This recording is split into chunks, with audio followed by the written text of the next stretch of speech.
Civil court में मामला विचाराधीन के बावजूद एसडीएम ने पीड़िता का गिरा दिया घर। प्रशासन कानून के हिसाब से नहीं, नेताओं के हिसाब से कार्रवाई करते नजर आए। आमतौर पर वरिष्ठ न्यायालय एवं सुपर न्यायालय में जब कोई प्रकरण विचाराधीन चल रहा हो, तब निचली अदालतों में प्रकरण चलना व आदेश सामान्यतः शायद शून्यवत होता है, किंतु हनुमना के अनुविभागीय अधिकारी राजेश मेहता अपनी भ्रष्ट कार्यशैली को लेकर हमेशा सुर्खियों में बने रहते हैं।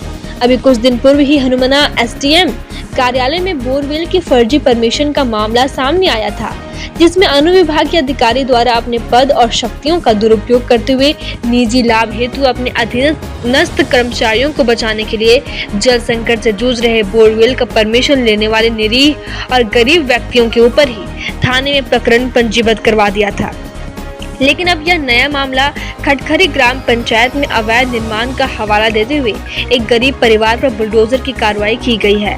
शासकीय कुर्सी पर बैठे अधिकारी इतने जानकार हैं कि पीड़िता द्वारा किए गए वायरल ऑडियो में कहा गया कि मऊगंज जिला के प्रथम कलेक्टर अजय श्रीवास्तव को राजस्व विभाग का ज्ञान ही नहीं है, जबकि जब से जिला कलेक्टर मऊगंज पदभार संभाले हैं, तब से मऊगंज की जनता काफी आसान्वित है, त्वरित समस्याओं का निराकरण करते हैं, नवाचार के लिए अक्सर जाने जाते हैं। और इतना ही नहीं, मऊगंज विधायक को भी सिफारिश करने की बात ऑडियो में एसडीएम द्वारा कही गई है। Viral audio SDM Rajesh Mehta के बुलडोजर वाली कार्रवाई के शिकार हुए सुनील मिश्रा द्वारा ही मीडिया से बात करते हुए सार्वजनिक किया गया है। समस्या हमारी किसी से छुपी नहीं है। आज से करीब 4-5 साल पहले मैं 2020 में ऋषि कुमार द्विवेदी जी से मैंने 15 डेसिमल ज़मीन रजिस्ट्री करवाई थी, जिसमें रजिस्ट्री करवा के और मैं तत्काल मकान बनवा लिया था उसमें और मैं रहने लगा था। क्योंकि क्या थे कि ज़मीन बेच के मैंने ज़मीन लिया, इतना पैसा तो मेरे पास नहीं था।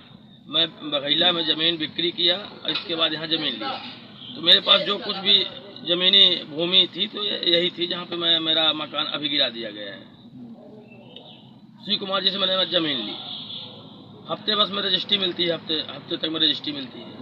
उस रजिस्ट्री को मैं जब उसमें प्रदीप मिश्रा जी पटवारी थे, उनके पास जब नामांतरण के लिए भेजा तो उन्होंने बताया कि नामांतरण तो पहले किसी और का हो चुका है, किसी राबिन मिश्रा के नाम पे हो चुका है।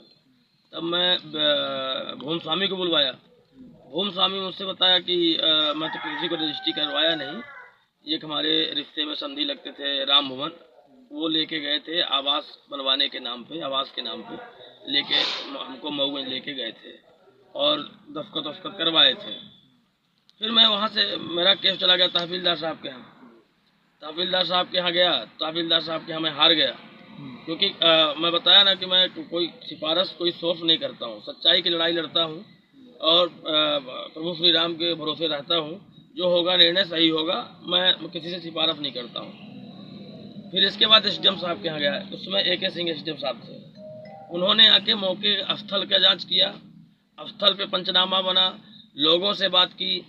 तब एसडीएम साहब को पता चला कि रजिस्ट्री हमारी वैध है। उन्होंने हमको वहाँ से रजिस्ट्री, मतलब हमको केस मैं जीत गया वहाँ से।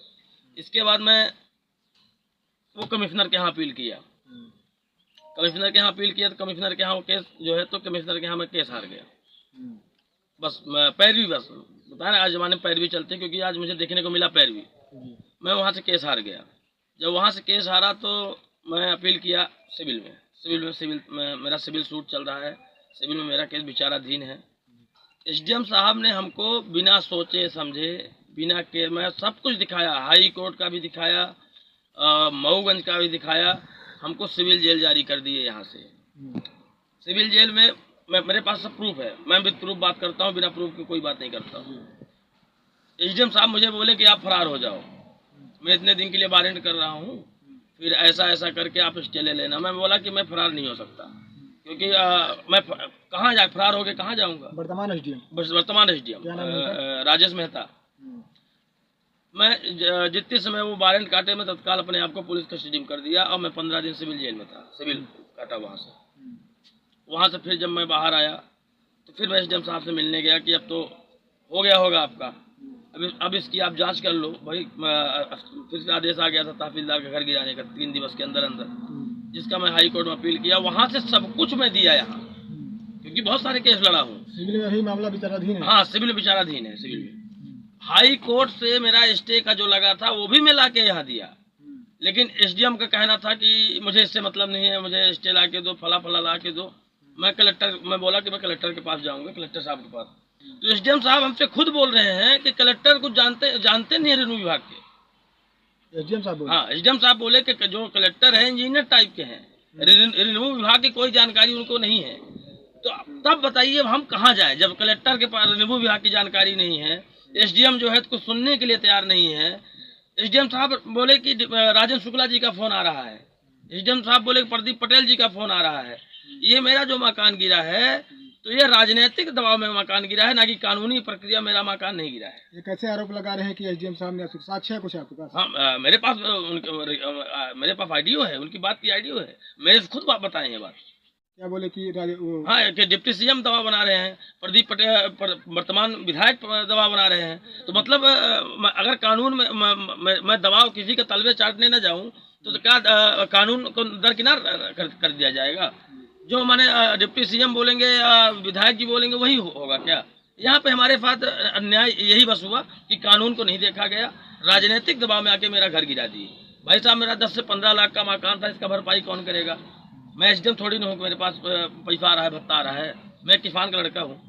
अब मेरा 10 से 15 लाख रुपए कुचल के रख दिए वहीं पे, अब मैं बताइए ये भरपाई कौन करेगा मेरी? बाकी एक चीज़ और दिखाता हूँ मैं आपको। घर तो गिराए ठीक किए एसडीएम साहब की, मैंने उनका एक क्या बोलूँ, मतलब लड़प्पन बोलूँ, एक जानता बोलूँ, एटीट्यूड बोलूँ, वो मेरा घर गिराए। इसके बाद वो मुझे मैसेज करते हैं, देखिए मैं दिखाता हूँ आपको। कौन मैसेज कर रहा है? एसडीएम साहब। एसडीएम साहब मैसेज क्या किए? ये सारी न्यूज भेजे, फिर अब जो जितना वो किए थे, जितना मेरे साथ किए, वो सारी न्यूज भेजे मेरे पास घर गिराने के बाद। और इसके बाद वो मुझे क्या लिख के दिए हैं कि तुम मुझे धमकी दोगे, ये बताइए। ये एसडीएम साहब ने लिखा? हाँ, जिसमें मैं लिखा हूँ कि सर मैं क्या आपको धमकी दूंगा। मतलब ये दादागिरी हमारे साथ कर रहे हैं, उल्टा फंसाने की बात कर रहे हैं, उल्टा के मतलब उनका कहने का मतलब क्या है कि तुम मुझे धमकी दोगे। आपने कोई धमकी दी उनको क्या? अब आपको लगता है कि अगर मैं धमकी देने लायक होता तो मेरा घर गिर जाता? बस ये सब जब भाई वो देख रहे हैं कि सब सत्ता विपरीत है। मैं अंतर्राष्ट्रीय हिंदू परिषद राष्ट्रीय बजरंग दल में संभागीय मंत्री का दायित्व का निर्वहन करता हूँ भाई साहब। मैं कभी किसी के आगे झुका नहीं हूँ, ना झुकता हूँ। चाहे मेरा घर गिर गया है, मैं फिर बनवाऊंगा। मेरा कोई वो लेके नहीं जा रहा है, जमीन लेके कोई नहीं जा रहा है, बस मेरा नुकसान है बस की हो, बाकी मेरी जमीन वही है, मैं फिर वही घर बनाऊंगा, फिर वही रहूंगा। राजनीतिक दबाव में हाँ, लेकिन मुझे कष्ट इसी बात का है कि मतलब कानून को दरकिनार कर दिया गया, राजनीतिक दबाव